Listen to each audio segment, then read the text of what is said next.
Bapak Ibu semua, tadi video sudah kita lihat mereview apa-apa yang terlakukan dalam 1 tahun pemerintahan di bawah pimpinan Pak Presiden Prabowo dan Wakil Presiden Mas Gibran Rakabuming Raka.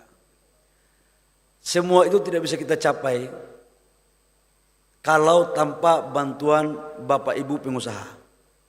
Jadi saya harus menyampaikan dari lubuk hati yang dalam terima kasih atas kontribusi terbaiknya. Mulai dari lifting. Bapak Ibu semua tahu bahwa lifting kita di tahun 2024 kita mencapai 580.000 barel per day. Target APBN 2025 605.000 barel per day. Ini adalah program yang menjadi fokus Bapak Presiden. Bapak Presiden dalam berbagai arahan mendorong untuk terjadinya swasembada energi. Saya tahu ini pekerjaan yang tidak gampang. Saya tahu ini pekerjaan yang susah betul. Karena itu kami sangat membutuhkan bantuan Bapak Ibu semua.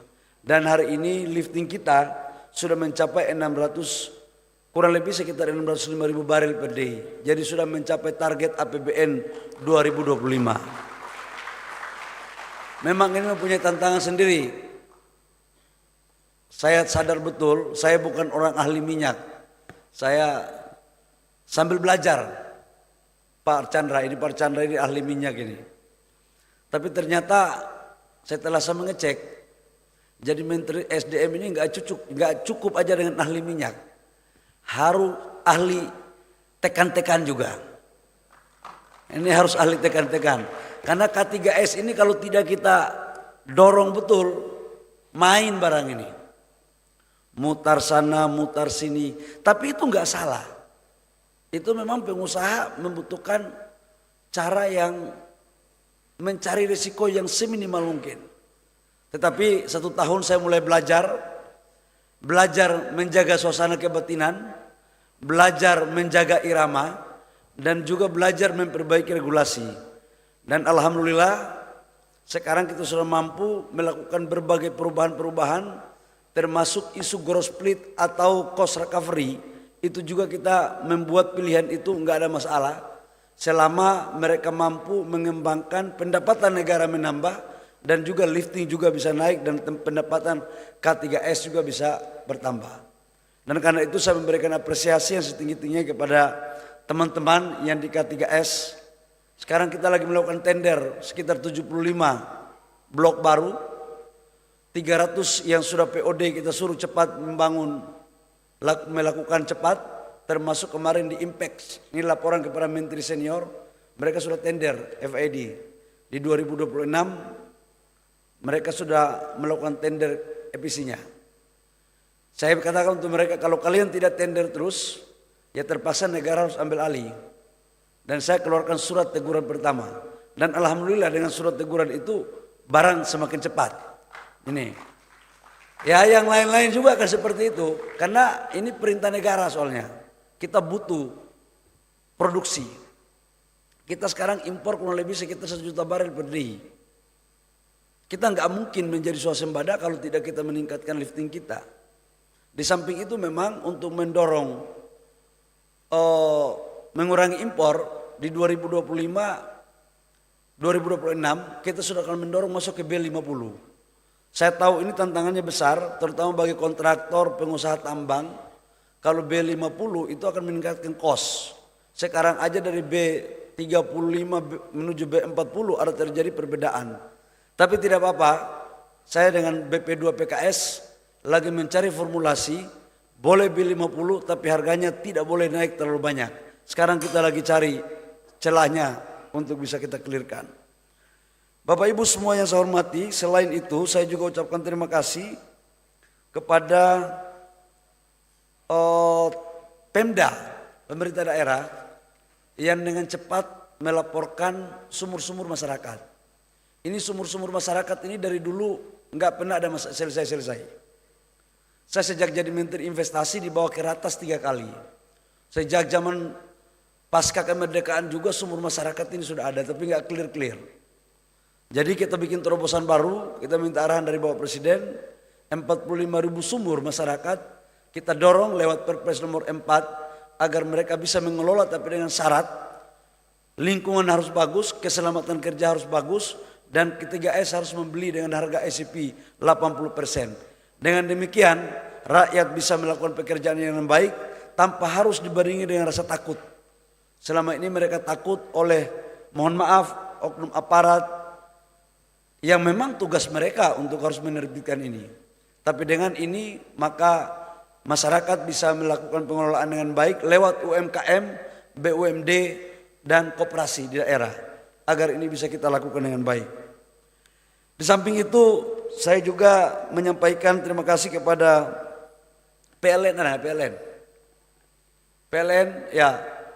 PLN ini saya minta bantu betul, kita masih mempunyai 5.700 desa. Ini yang menggelitik di hati saya. Kebetulan saya cerita sedikit, saya lahir dari sebuah kampung yang memang itu nggak ada listriknya. Saya lahir di desa, tidak ada listrik, tidak di puskesmas, yang ada cuma lampu pelita. Tidak ada dokter juga, yang ada cuma kalau di kampung itu, kalau di timur itu mama biang, nggak tahu kalau di Jawa ini apa namanya, yang tukang lahirin anak. Itu nggak ada lampu Petromax. Jadi saya itu lahir, untung aja alhamdulillah nggak terjadi apa-apa. Kalau dibutuh bantuan rumah sakit, ya sudah. Saya tidak tahu lagi apa yang terjadi. Sampai SD nggak ada listrik. SMP baru ada listrik.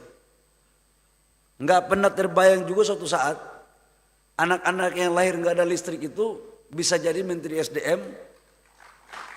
Kemudian bisa masuk di politik memimpin partai gitu. Saya tidak bisa membayangkan 5.700 desa, 4.400 dusun yang belum ada listrik ini. Saya laporkan kepada Bapak Presiden, Pak, ini bentuk keadilan sosial.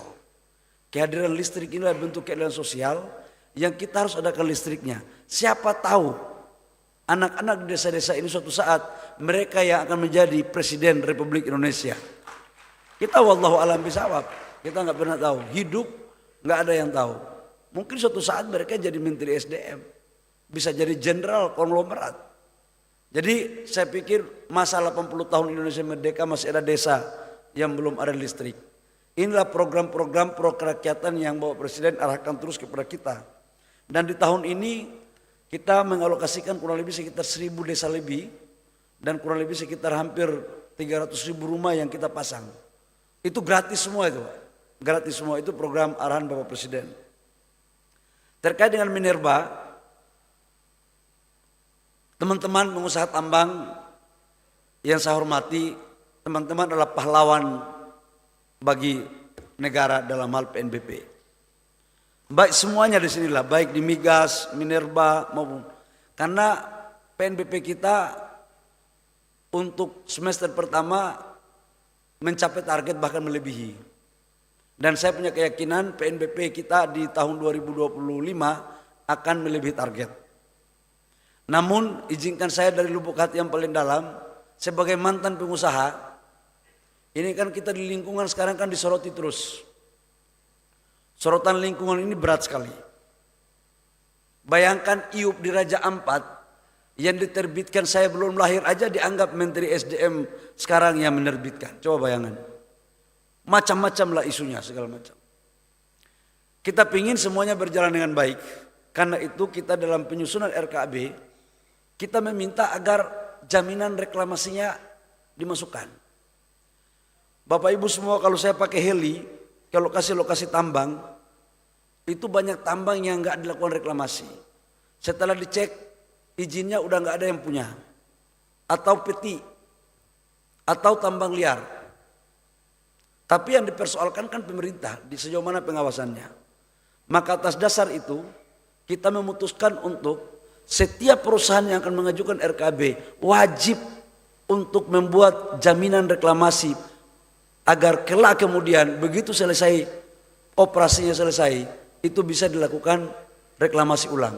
Kalau mereka pergi berarti ada uang reklamasinya yang bisa dipakai untuk kita meminta kepada mereka. Supaya kita kembalikan bahwa pengelolaan tambang ini nggak bisa hanya untuk generasi kita. Ada generasi anak cucu kita yang kita harus selesaikan. Bapak Ibu semua, selain itu saya juga menyampaikan bahwa kita ke depan akan mendorong transisi energi. Kita akan mendorong pembangkit listrik tenaga matahari. Ini lagi kita suruh nyusun roadmapnya. Jadi satu desa itu atau satu kelurahan itu ditargetkan 1,5 megawatt. Jadi kalau kali 60.000 atau 70.000 desa, nah itu berarti sekitar 80 gigawatt. Arahan Bapak Presiden sampai 100 gigawatt. Tapi ini kita lagi bicara harga. Kemarin tim saya baru pulang dari India. Ada satu katanya sampai 3 sen per kWh. Tapi setelah dicek ternyata sebagian ada subsidi dari negara. Kalau ini yang lebih murah maka ini akan kita lakukan ke depan. Bapak Ibu semua, saya pikir hanya itu yang perlu saya sampaikan terkait dengan hilirisasi harus dilakukan. Saya minta bantuan dari Bapak Ibu, terutama dari Pertamina, Pak Dirut Pertamina. Kita sekarang membutuhkan kurang lebih sekitar 2,6 juta ton metanol per tahun. Kapasitas produksi kita hanya 300 sampai 400 ribu ton. Jadi mau tidak mau yang punya gas kita dorong untuk membangun metanol. Kemudian di BP juga kita akan bikin amonia dan beberapa K3S lain yang produksi kita akan mendorong hilirisasi termasuk untuk bahan baku di pupuk. Bapak Ibu semua yang saya hormati, 4 tahun masa periode Pak Prabowo yang di depan mata, saya mohon bantuan terus, lifting. Jadi kalau yang hulu migas, sekarang tambahan dari sebelum tidur itu adalah doa tidur tambahan itu adalah lifting, lifting, lifting, dan lifting. Itu. Ya ya mau gimana lagi kalau nggak gitu ya nggak selesai urusan. Demikian, terima kasih. Saya tidak bisa lama-lama karena dipanggil lagi sama bosnya Pak Simon. Jadi saya harus mengakhiri. Saya tadi mohon maaf Bapak Ibu semua terlambat karena ternyata macetnya minta ampun. Saya jalan kaki sekitar 200 meter di sebelah jalan sana. Jadi kehadiran saya terlambat bukan salah saya, tapi salah jalan juga lah, kira-kira begitu. Karena tidak lagi bisa kita salahkan, jadi jalan pun kita salahkan. Demikian, terima kasih, kalau lebih mohon maaf. Wabillahi taufiq wal hidayah. Wassalamualaikum warahmatullahi wabarakatuh. Shalom, Om Santi Santi Om, Namo Buddhaya, salam kebajikan.